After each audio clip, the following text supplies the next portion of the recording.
Magandang umaga po, ang inyong lingkod, si Chef Roy. Nung bata po ako, marami po akong naririnig na nagsasabi na ito, kaya ako nagsisikap para sa aking pamilya. At ito, bunga ng aking pagsisikap, ito, umaasinso ako at hindi naghihirap ang aking mga anak. Di gaya ng mga kaklase ko, kabats ko, kababata ko. Hanggang ngayon, wala nang hanap buhay sa sarili. Kasi nga, wala nang diskarte. Ganun ang sabi nila. Sumagot naman yung isa, pinagpala ako ng Diyos. Oo, nagsisikap ako, pero pinagpala ako ng Diyos. Ito, umasinso ako, ganda ng kabuhayan ko. Ito, may negosyo ako at umaangat ang negosyo ko. Hanggang ngayon po, parami ang nagsasabi sa akin. Nakakakwentuhan ko. Hanggang 51 na po ako ngayon. Parami ang nakakwentuhan kong ganyan. Pero ang totoo po niyan, mali po yan. Kasi po, kung sasabihin mo sa mga tao na dahil ikaw ay umasinso ka dahil pinagpala ka ng Diyos, tama din naman. Maaaring pinagpala ka ng Diyos, pero huwag mong gamitin ang pag-aasinso mo dahil pinagpala ka. Paano yung mga mananampalataya na mahihirap, nagtitinda ng tinapa, nangingisda lang, nagtatanim ng kangkong, nagtitinda ng pandesal, nagtitinda ng balot? Hindi po sukatan yon na ikaw ay pinagpala ng Diyos, yung may bahay kang malaki, marami kang pera, umaangat ang negosyo mo. Hindi po sukatan po yun, ha, na marami kang kotse. Pinagpala ng Diyos. Kasi po, maraming mga mayayaman, may mansion sa Boracay, mansion sa Tagaytay, mansion sa Baguio. Galing sa nakaw ang pera nila. Mga politiko, galing sa nakaw. Maraming ganun, di ba? Kaya hindi sukatan na mayaman ka. Maaring umasinso ka nga dahil pinagpala ka ng Diyos. Okay, may negosyo ka. Pero wag mo ipagyabang yun kasi nga may dahilan ang Diyos. Kaya ikaw sa iyo pinagkatiwalaan ng Diyos na yung negosyong yan, marami kang maging tauhan. Kasi yung mga tauhan mo na yan, nananalangin din naman yun eh.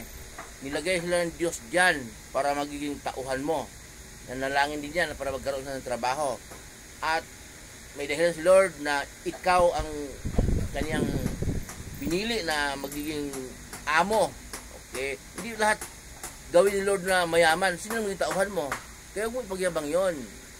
Kaloob ni Lord yun, pinagkakatiwala sa'yo. Pwedeng alisin ni Lord yun, yung yaman mo na yan, yung negosyo mong malakas. Ipagyayabang mo, pwedeng alisin ni Lord yun. Bukas wala ka ng negosyo. Ikaw naman ang tauhan ng dati mong tauhan. Kasi hindi pwedeng gawin ni Lord na puro mayaman lahat. Halimbawa, gawin ni Lord na lahat puro magbababoy.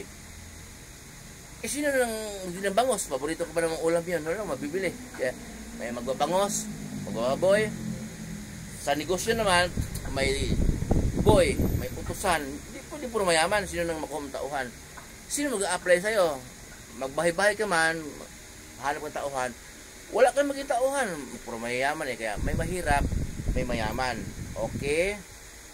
Ginawa ng Diyos na mahirap yung iba kasi anak talaga siya ng Diyos.